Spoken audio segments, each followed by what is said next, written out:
Welcome to r/I don't work here lady, where we share stories about normal people who are actual customers that are mistaken for employees at that establishment. This is TNA, top-notch audio. Get ready for some laughs, and at the end of these stories, we definitely appreciate your likes, comments, and definitely subscribe for sure. And this story is posted by u/Karami3. Strange but funny encounter with confused Karen. Backstory. This was little under a year ago. I used to work as a dishwasher at a local restaurant, and I wore a bright blue shirt that has the restaurant's name on the front corner, like most company shirts do, and the number, address, and name of restaurant on the back, and some old dark blue jeans I had. This does look sort of similar to the manager's uniform at the dollar store I went to. Their uniform is a bright blue shirt with the store name on the front corner and black pants. I live in a very small town and everyone dresses super casual. Even the uniforms at a dollar store look really casual.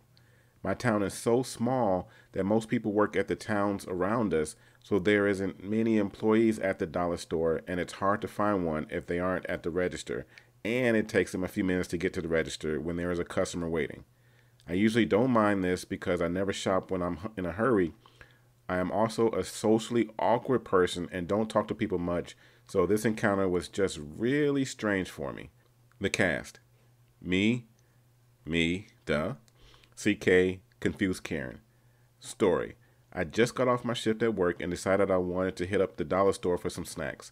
I'm one of those people who never get a cart and rarely get a basket, so I was just carrying around some snacks. The store is super empty, pretty sure I was the only customer in there. Suddenly, I hear this lady behind me. This lady defiantly looked like a soccer mom to me. I don't really know what the Karen looks like, but this lady was somewhere between the ages of 30 and 40. She had a short skirt on and a white tank top. She had a weird sort of bob haircut with some sort of flair to it. It looked like a haircut someone really sassy would have. And she was dirty blonde. I don't know if that plays a role or not in her character. Anyway, the exchange roughly went like this. CK. Excuse me, do you know where some product is? Me, thinking she just needs help and couldn't find an employee. I think they're that way in the corner aisle, points to the direction of the product. CK, thank you, runs into the direction I pointed at. Me, watches her for a moment and heads to a register after grabbing a couple more things. As usual for a weekday around noon, the cash register was empty, so I was waiting for an employee to notice me. Just as I was about to ring a little bell to try to get someone's attention, the CK comes zooming around the corner and looks at me kind of funny, then laughs a little. CK, oh, I've never seen a store with a backwards checkout. She then goes around the counter to the cashier's side and waits for me to ring her up. Me, super confused and staring at this lady. It's not backwards. CK looks at me really confused. What? Then why? As she's saying that, she's looking around and realizes she's on the wrong side of the register. Oh, shoot, I'm on the wrong side? She then comes around to the correct side just as an employee is coming to check us out. Me, notice the employee coming and looks at the CK. You can go ahead of me if you want. I let her in front of me because she seemed embarrassed and also kind of in a hurry. Plus, if I just made a mistake like that, I probably want to go jump off a cliff ASAP. CK, oh, really? Thank you. Moves ahead of me as I back up and completes her pay and leaves in a hurry. I then paid for my stuff and left. The employee really didn't say anything about it, so I guess they didn't see her on the wrong side or just didn't care.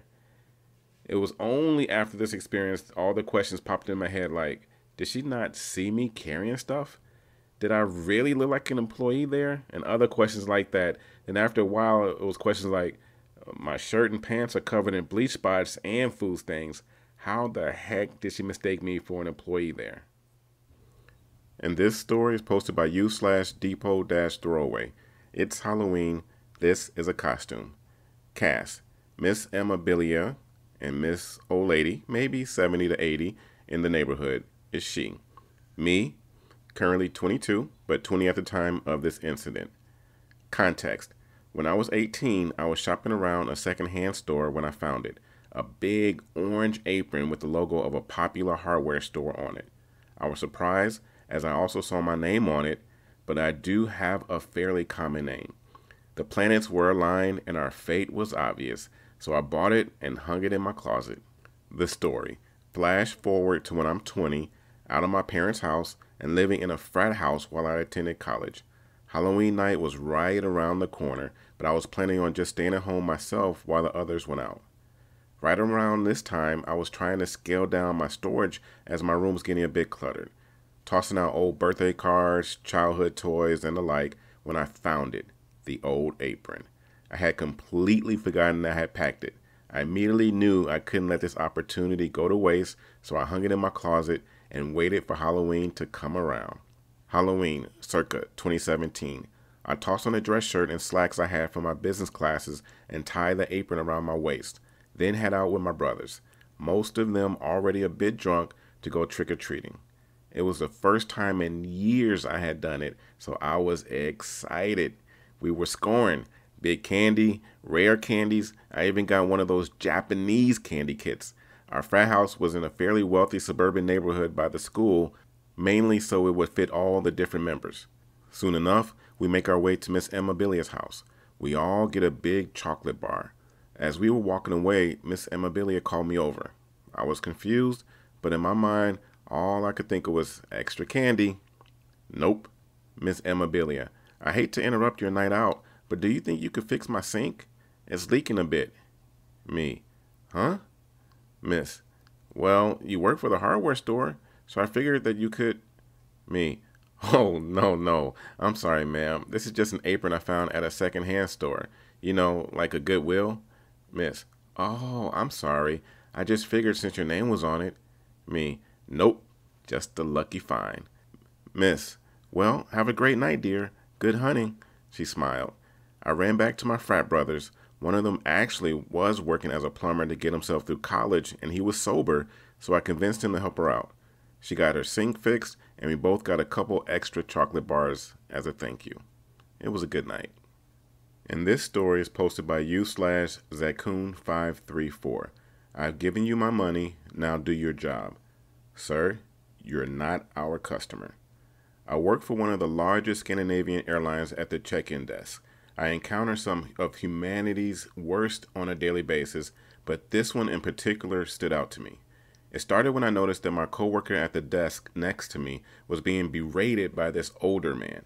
There were no passengers waiting to be checked in at the time, so I ended up listening in on the conversation. In a strangely calm tone, this man was letting out a steady stream of accusations mixed in with total nonsense.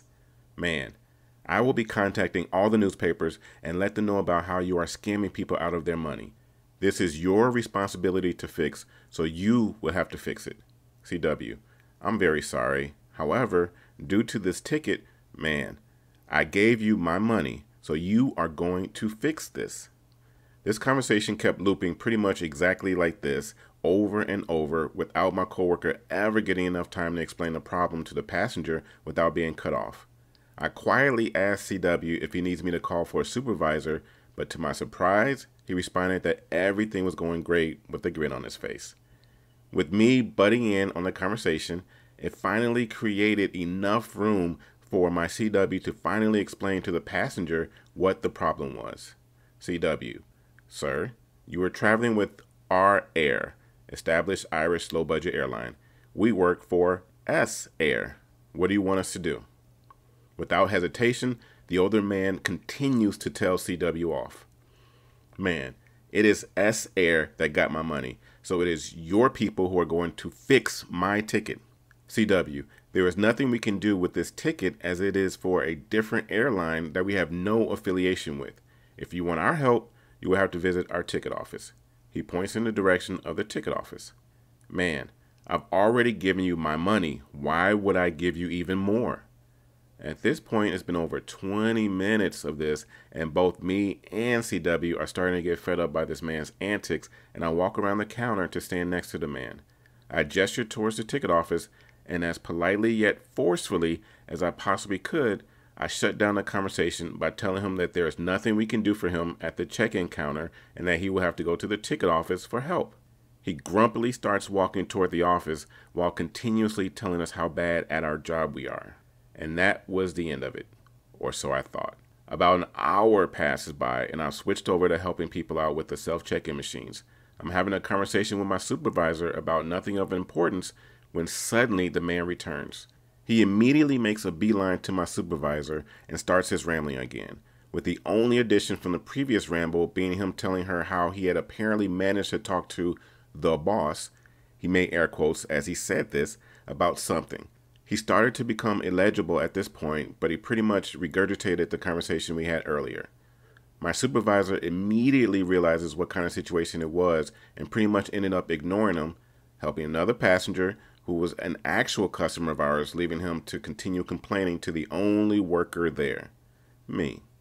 Man, this is nothing personal towards you, but, and the previous beratements continue on loop again with another addition that airlines should not be allowed to sell tickets through mobile apps, and that he is going to contact politicians about it to change the rules, and that he is going to speak to the president of the S-Air so that he, the president of S-Air, can talk to the president of our air so that he, the president of our air, had to speak to his employees about how to treat their customers. Again, everyone he's spoken to up to this point works for S-Air. Turns out, this man had bought a ticket with our air through a travel agency without checking which airport the departure was from. The airport I work at does not have any our air departures or arrivals at all. This man was at the wrong airport, demanding us to check him in at a different airline, refusing to believe us when we told him he's not our customer. In the end, he ended up just leaving. The funny thing is, he was going to Copenhagen, which there are many very easy ways to get to. He ended up spending almost 2 hours at the wrong airport telling us to do someone else's job when if he had just bought another plane ticket or gotten on a much cheaper train, he would have been well on his way by then. Thank you all for listening. We definitely appreciate it. 3 funny and amazing stories. Definitely, we appreciate your comments below. Like, subscribe for sure if you haven't already. And we look forward to you viewing more videos that we post in the future. This has been TNA Top Notch Audio. Have yourselves a great day.